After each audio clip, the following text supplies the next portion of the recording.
नमस्कार दोस्तों, स्वागत है आपका हमारे चैनल पर। मैं हूँ उमेश दानगे, एक वास्तु कंसल्टेंट और सिविल इंजीनियर। दोस्तों, इस वीडियो में हम वास्तुशास्त्र के मूल सिद्धांतों को विस्तार से समझने वाले हैं। शास्त्रों के अनुसार वास्तु मुख्य रूप से 4 प्रकार के होते हैं। सबसे पहला भूमि वास्तु, जिसे धरा भी कहते हैं, अर्थात भूमि या जमीन या धरा का वास्तु। इसमें भूमि का चयन आता है, दिशाएं आती है, आकार, ऊर्जा और दोषों का अध्ययन किया जाता है।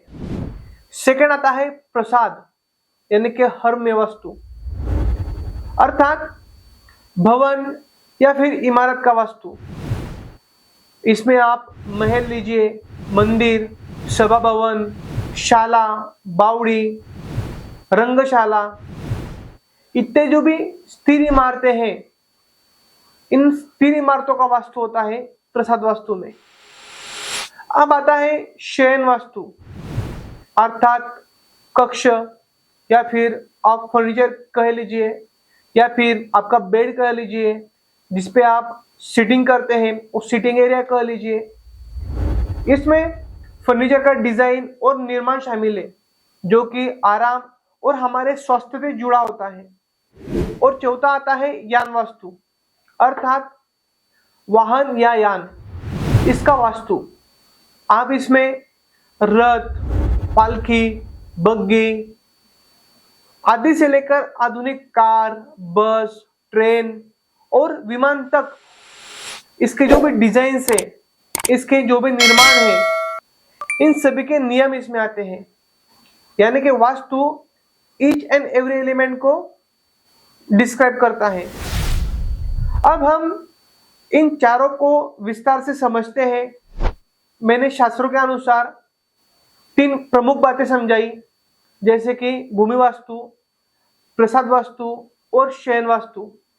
अब प्रश्न आता है, यदि मनुष्य घर से बाहर निकलता है, यात्रा करता है या व्यापार करता है, युद्ध करता है या एक स्थान से दूसरे स्थान तक जाता है, तो क्या वास्तु वहां पर समाप्त हो जाता है?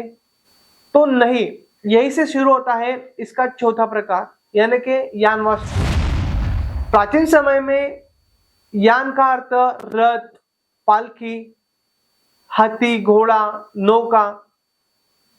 लेकिन अगर हम आज के समय में देखें तो कार, बस, ट्रक्स, ट्रेन, मेट्रो, जहाज, एयरप्लेन, यहां तक कि अंतरिक्ष यान भी इसके श्रेणी में आते हैं। आप सोच रहे होंगे कि वाहन और वास्तु का क्या संबंध है? दोस्तों, संबंध बहुत गहरा है। किसी भी वाहन को बनाते समय भार संतुलन, केंद्र बिंदु, दिशा निर्देशन, वेंटिलेशन, आराम, सुरक्षा और बैठने की व्यवस्था, साथ ही साथ प्रवेश और निकास, इन सभी बातों का भी ध्यान रखा जाता है। आज ऑटोमोटिव इंजीनियरिंग भी यही करती है। प्राचीन काल में इसी सोच को यान वास्तु कहा गया है। यान यानी वास्तु केवल स्थिर भवनों की नहीं, बल्कि चलने वाले साधनों की भी बात करता है। अब यहां तक हमने समझा कि वास्तु किन किन वस्तुओं पर लागू होता है, लेकिन अब एक और प्रश्न उठता है कि क्या वास्तु हमेशा एक जैसा रहता है? क्या जो नियम आज लागू हो रहे हैं वह हर समय लागू रहेगा? और यही से आता है समय के अनुसार वास्तु का वर्गीकरण। शास्त्र समय के आधार पर वास्तु को 3 भागों में बांटते हैं, जैसे कि स्थिर, चर और नित्य। सबसे पहले स्थिर वास्तु की बात करें।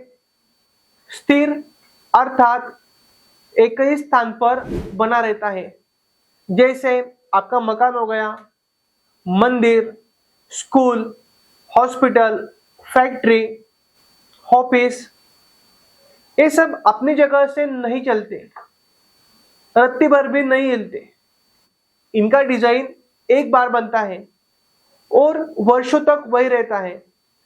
इसीलिए इनके लिए लंबे समय तक की योजना बनाई जाती है। दूसरा है चर वास्तु। चर अर्थात जो गतिशील है, जो चलता रहता है, जैसे कि वाहन, जहाज, नौका, विमान और आज के समय में मोबाइल होम्स, कैरिवेन, यहां तक कि कुछ अस्थायी संरचनाएं भी इनके श्रेणी में आती है। इनके लिए नियम स्थिर होने से अलग होते हैं क्योंकि इनका उपयोग और परिस्थितियां बदलती रहती हैं। तीसरा है नित्य वास्तु। यह सबसे रोचक विषय है। नित्य अर्थात जो प्रतिदिन बदलता है।